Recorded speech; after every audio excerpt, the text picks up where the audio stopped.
today ay tuturuan ko kayo kung paano mag-cover ng cake using the fondant icing. Ayan.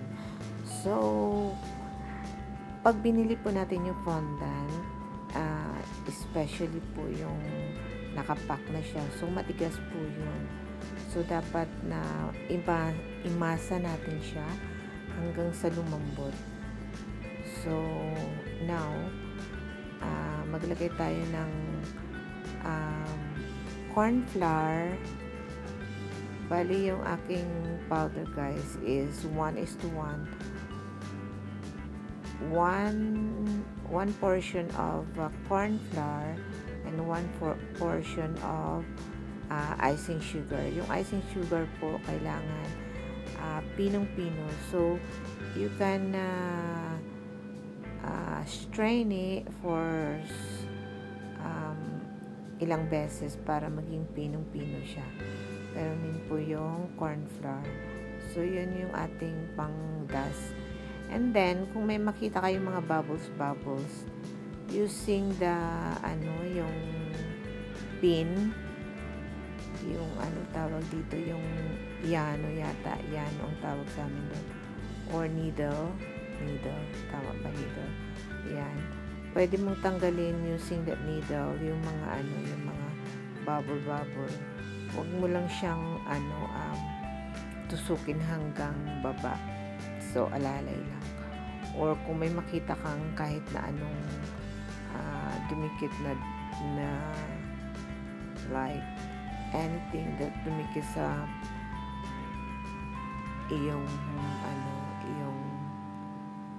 fondant, you can use the pin also.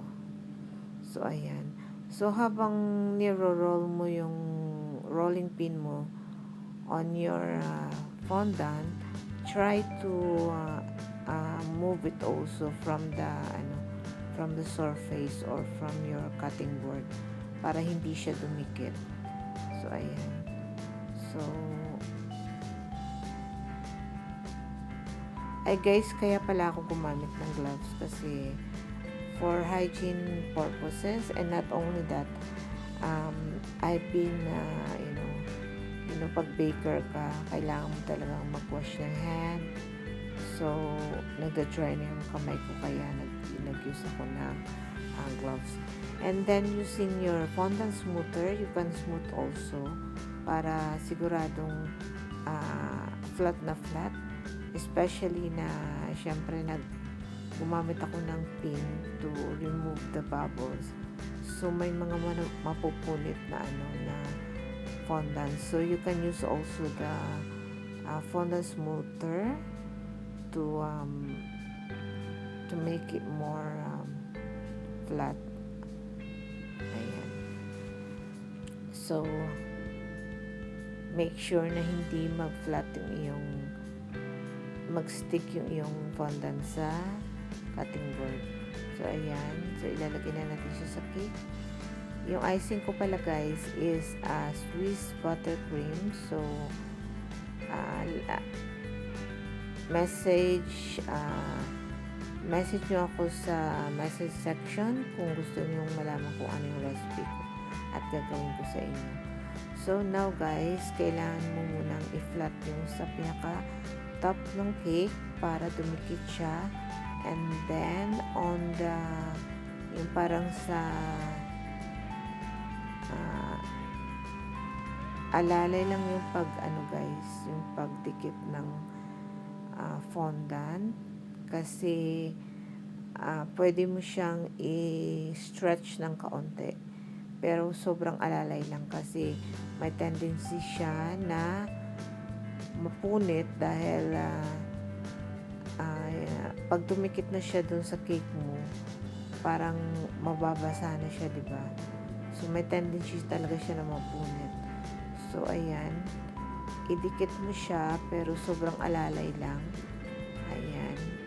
So, parang ini-stretch mo siya para dumikit siya sa cake. Ayan. Tapos, using your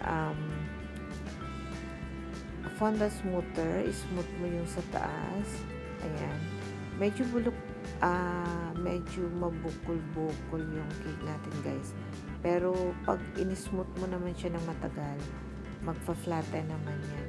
Ayan, I don't use a knife to cut the side of my fondant.